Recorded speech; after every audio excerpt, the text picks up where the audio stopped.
296 चुने हुए लोग, लगभग 3 साल का समय, 12 सत्र, 167 बैठकें।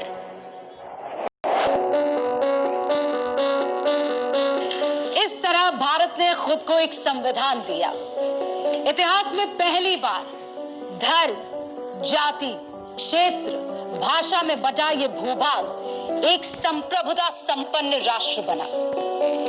एबीपी न्यूज इस खास कार्यक्रम हमारा संविधान में भारत के संविधान का हर पहलू आपके सामने रखेगा। संविधान जो महज एक किताब नहीं है, भारत की आत्मा है। Constitution is the supreme law of the land, यानी संविधान देश का सर्वोच्च कानून है। हमारी इस खास सीरीज का मकसद है कि देश का हर नागरिक इस सबसे महत्वपूर्ण दस्तावेज को जान सके, इसके हर पन्ने में दर्ज अपने अधिकारों को सरल भाषा में समझ सके। सबसे पहले इस सवाल का जवाब जान लेते हैं कि आखिर संविधान है क्या। संविधान वो ग्रंथ है जो सरकार, प्रशासन और व्यवस्था के तमाम अंगों को कामकाज की शक्ति देता है और उनका दायरा भी तय करता है। यानी देश कैसे चलेगा, सरकार किस तरह से काम करेगी, व्यवस्था का हर अंग कैसे काम करेगा, ये संविधान से तय होता है। संविधान के महत्व को समझने के लिए आप जरा सुप्रीम कोर्ट या हाई कोर्ट से सरकार के फैसलों को बदले या रद्द किए जाने के मामलों को याद करें। कोर्ट ऐसा इसलिए करता है क्योंकि सरकार, संसद या राज्य विधानसभा का कोई भी फैसला या कानून संविधान का उल्लंघन करने वाला नहीं हो सकता। मतलब देश में जो कुछ भी होगा संविधान के मुताबिक होगा। अब भारतीय संविधान के निर्माण की बात। दुनिया में जब से शासन व्यवस्था है तब से शासन के नियम तय किए जाते हैं। भारत के सबसे प्राचीन ग्रंथ ऋग्वेद और अथर्ववेद में सामान्य लोगों की सभा और वरिष्ठ जनों की समिति के जरिए शासन प्रशासन के काम की व्यवस्था का जिक्र है। कौटिल्य के अर्थशास्त्र, पाणिनि के अष्टाध्यायी के साथ ही ऐतरेय ब्राह्मण, मनुस्मृति जैसे कई ग्रंथों में शासन की व्यवस्था, उसके अलग अलग अंगों के अधिकार जैसी बातों का ब्यौरा है। अशोक के शिलालेख भी एक तरह से शासन व्यवस्था का ही बखान करते हैं। आजादी के आंदोलन के दौरान ज्यादातर बड़े स्वतंत्रता सेनानी कानून के जानकार थे।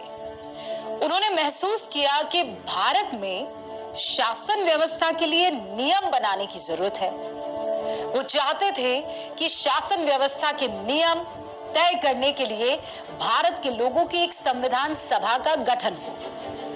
अंग्रेज सरकार इसके लिए सहमत नहीं थी। 1935 में अंग्रेजों ने इस मांग को शांत करने के लिए अपनी तरफ से गवर्नमेंट ऑफ इंडिया एक्ट बनाया, लेकिन कांग्रेस ने इसका यह कहकर विरोध किया कि इसे भारत के लोगों ने नहीं बनाया है। आखिरकार दूसरे विश्व युद्ध के बाद जब भारत की आजादी की संभावनाएं बढ़ने लगी, तब संविधान सभा का गठन किया गया। इस संविधान सभा में पहले 389 चुने हुए सदस्य थे, जो देश के विभाजन के बाद 296 हो गए। ये सदस्य देश की अलग अलग असेंबली से चुनकर आए थे।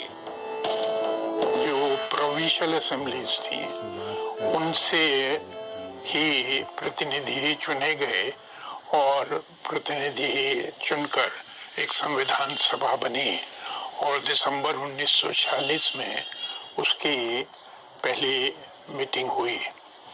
सत्ता का हस्तांतरण तब तक नहीं हुआ था, वो 15 अगस्त 1947 को हुआ, लेकिन संविधान सभा ने दिसंबर 1946 में अपना काम शुरू कर दिया था। सोमवार 9 दिसंबर 1946 को सुबह 11 बजे से संविधान सभा की पहली बैठक हुई। इस बैठक मुस्लिम लीग ने यह कहकर बहिष्कार किया कि मुसलमानों के लिए अलग देश का गठन किया जाना चाहिए। संविधान सभा की कुल 165 दिन बैठकें हुई। सभा के अध्यक्ष डॉक्टर राजेंद्र प्रसाद थे। सभा के संवैधानिक सलाहकार सर बेनिगल नरसिंह राव थे। बीएन राव ने दुनिया के बहुत सारे संविधानों का अध्ययन किया। यूके, आयरलैंड, कनाडा और अमेरिका जाकर वहां के कानून के विद्वानों से विस्तृत चर्चा की। फिर अक्टूबर 1947 में उन्होंने संविधान का पहला ड्राफ्ट तैयार किया। फिर ये ड्राफ्ट डॉक्टर भीमराव अंबेडकर की अध्यक्षता वाली 7 सदस्यीय ड्राफ्टिंग कमेटी को सौंपा गया। राव की तरफ से तैयार ड्राफ्ट पर विचार करने के बाद डॉक्टर अंबेडकर की ड्राफ्टिंग कमेटी 21 फरवरी 1948 को एक नया ड्राफ्ट संविधान सभा के अध्यक्ष को सौंपा।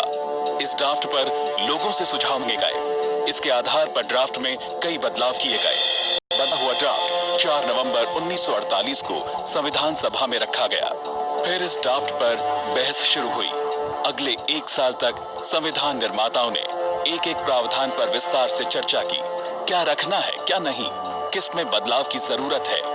सभी बातों पर चर्चा और जरूरी बदलाव करने के बाद 26 नवंबर 1949 को संविधान सभा ने ड्राफ्ट को स्वीकार कर लिया। इस तरह से उसे भारत के संविधान का दर्जा मिल गया। इसके बाद 24 जनवरी 1950 को संविधान सभा की बैठक हुई।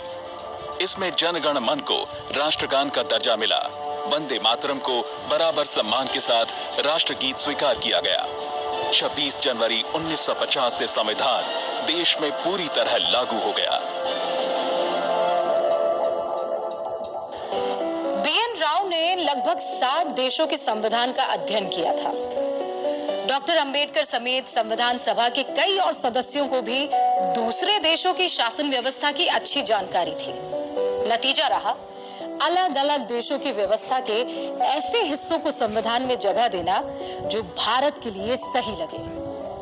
मसलन राष्ट्रपति को संवैधानिक प्रमुख और सेना का सर्वोच्च कमांडर बनाना अमेरिका से लिया गया।